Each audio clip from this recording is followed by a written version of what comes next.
Hi friends, my name is Emily and welcome back to my channel. Today I'm going to be sharing with you my TBR. I need some accountability. If you have seen some of my more recent videos, I build the custom shelves that you see behind me, and then I went through the TBR and I sorted it. In doing that, I counted the number of books I had, and in that video I exclaimed that number as 318, forgetting about a stack of books from this shelf that I lent to my mother. She then returned the books to me, and so now I have 321 unread books.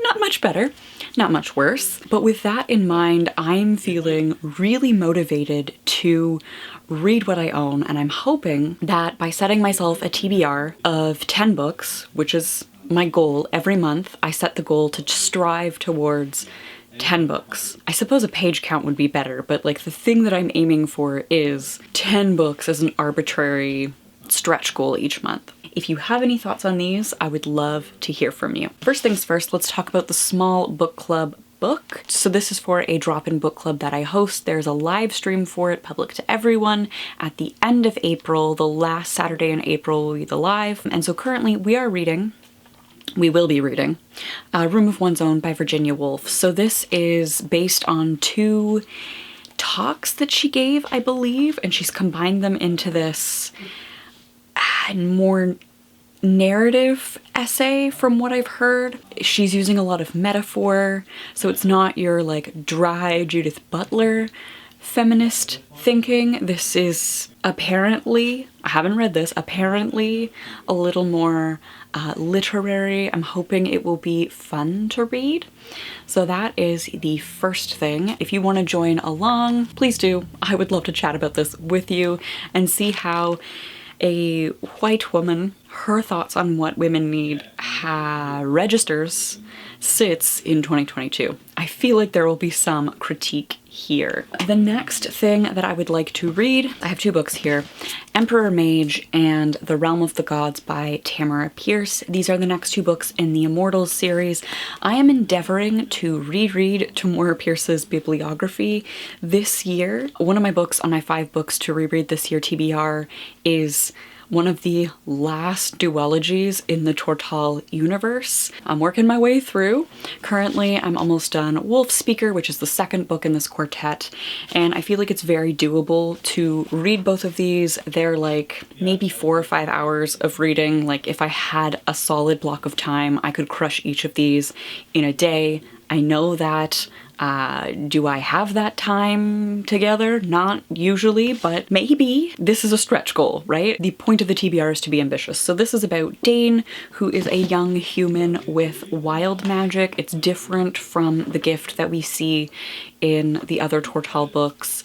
She's more connected with animals, and they're fun. I'm putting together a vlog reacting to them right now. Dane is a little bit of a judgmental twat, and I'm curious to see how that unfolds in the last 2 books. Does she learn and does she grow? So I'm excited to read those just because it's been a while since I've read the physical books, and it's never have I turned like a critical eye on them, like pulled out a pen, marked them up, which I am doing now. I'm paying attention to language, I'm paying attention to phrasing. Then I have 3 books from my 2022 TBR. This is a proposed Sad Ladies reading vlog. All 3 of these books I hauled at some point last year in some sort of fugue state. I don't remember ordering these, but they just showed up one day and I was like, oh man, all of these sound depressing.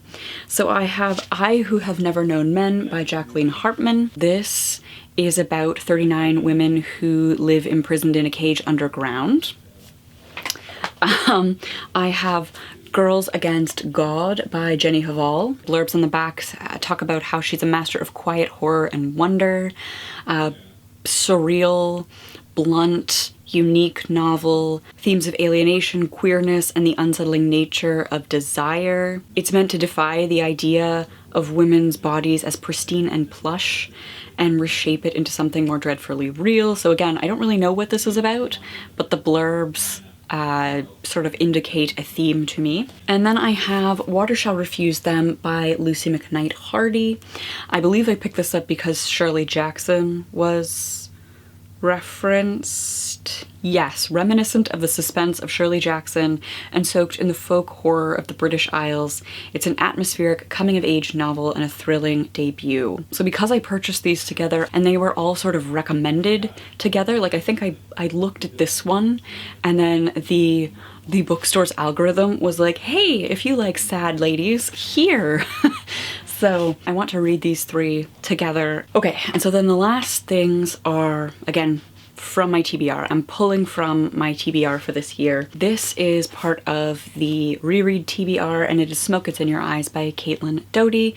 Caitlin Doughty is a mortician, a death positive mortician, and a YouTuber. You're probably familiar with her works. And so this is her story, I guess, of coming into the death industry and who she is today. I would like to read Shirley Jackson's first novel, The Road Through the Wall. So one of the books on my TBR is a biography of Shirley Jackson, which I have been putting off. I felt like the biography would probably spoil novels, and somebody in the comments, I think it was Amanda, confirmed that yes, the biography does spoil her novels. So I was right in leaving that until I finished her novels. She doesn't have very many novels. She has 6 completed novels, and I have read 3 of them. I have 3 left.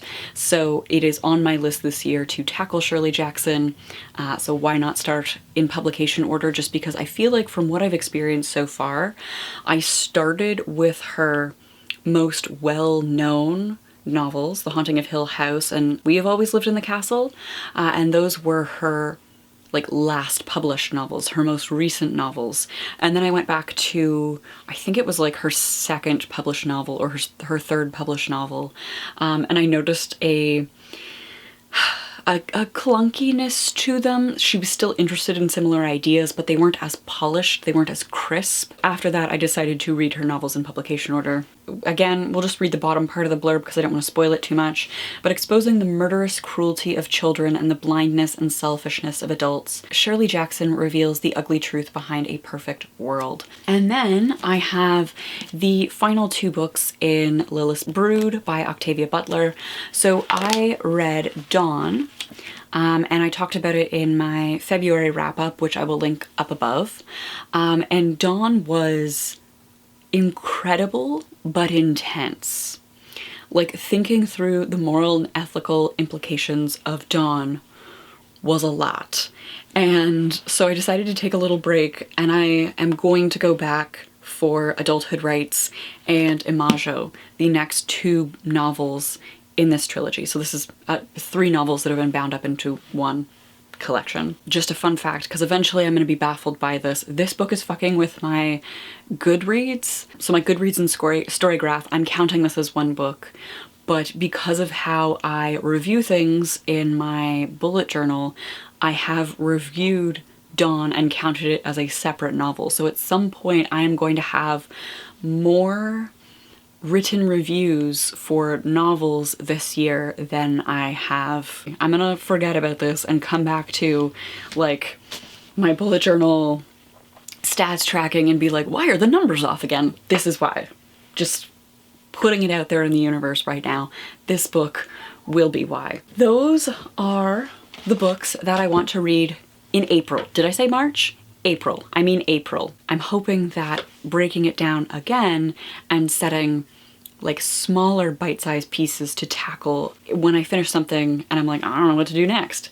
I have a pile to go to, opposed to like trying to research and figure out the mood of any and all of these books potentially. That is the strategy that I'm going to try employing for the next quarter. The other thing that I would like to start doing, and I'm not going to set them like specific titles on this TBR, 50 of like the 300 books here are poetry.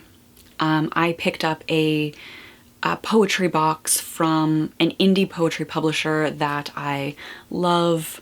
Every time I've ordered from them, there's always like a personalized note and like a freebie, and like they're just lovely humans. When I ordered that box, again, I had lovely interactions with the company. So during COVID, I ordered that box of poetry with the intention of doing a reading vlog. I read 50 books by this publisher, and then basically the day the box arrived, I got called back to Indigo. While the stores were still closed, they had a lot of prep work that they needed to do to prepare for the stores opening in like a month. So right away that vlog disappeared, and I was saying yes to any and all hours that Indigo was giving me. So I am gonna do a video talking about my book consumerism, not book consumerism on BookTube at large, but reflecting on my consumerism specifically. And that's one of the things that I have identified in sort of thinking about that video, scripting that video. I would like to add 4 poetry collections to this TBR. 1 collection a week. Let me know your thoughts on any of these books in the comments down below. I would love to know, have you read any of these?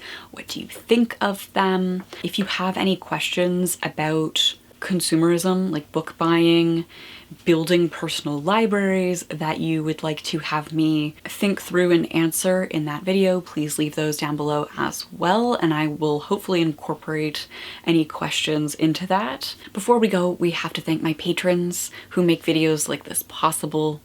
Thank you so much for your support. I hope you are all doing well, that you are staying safe, and I will see you soon with another video. Bye!